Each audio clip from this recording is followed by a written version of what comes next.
avec Jérôme Commandeur et avec cet autre dossier très important. Bonsoir à tous, on s'en fiche. Bonsoir, la politesse, bonsoir, ceux qui bonsoir. nous écoutent. Non, on est entre nous, ok, très bien. Non, c'est l'importance de ce que vous allez nous raconter qui faisait que je ne vous disais pas bonsoir. Ces fameuses rumeurs sur des consignes qu'aurait données Ségolène Royal dans son ministère. C'est ça qui vous inspire ce soir. Exactement, mon Nico. Mais quelle mouche pique nos responsables socialistes en ce moment après Aquilino Morel, ancien conseiller de l'Élysée, nouvellement promu ambassadeur publicitaire pour la marque de baume de protection cuir crème Barane.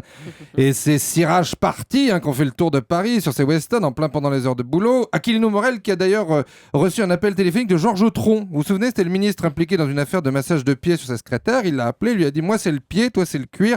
Peut-être qu'on peut monter un business ensemble, un site de vente de shawls, de chaussures orthopédiques. À nous deux on va faire un malheur. » Alors l'autre réfléchit.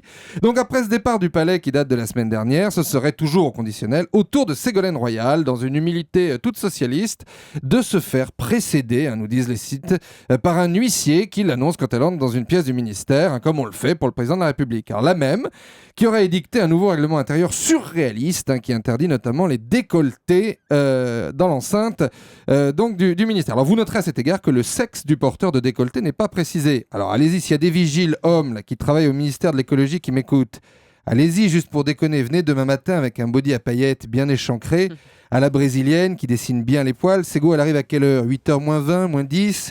Donc, clac, elle se gare dans la cour, vous lui ouvrez la porte en collant bien votre torse contre la vitre de la Twingo électrique.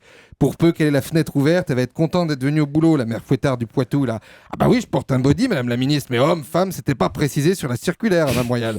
Alors, j'enjoins les salariés du ministère à un peu de légèreté, car depuis que Ségolène a pris ses fonctions, apparemment, ça ne rigole plus. Alors, nous avons en ligne une secrétaire du ministère de l'écologie depuis 89. Alors, on va pas donner votre nom. Oh non, surtout pas, je pourrais être victime de représailles, faites pas ça, malheureux. Non, vous inquiétez pas, madame, vous êtes à Europe 1, nous sommes des professionnels. Alors, Gisèle Soudard, vous êtes secrétaire au ministère de l'écologie. Comment se passe votre vie quotidienne sous Ségolène Royal, si vous me passez l'expression ?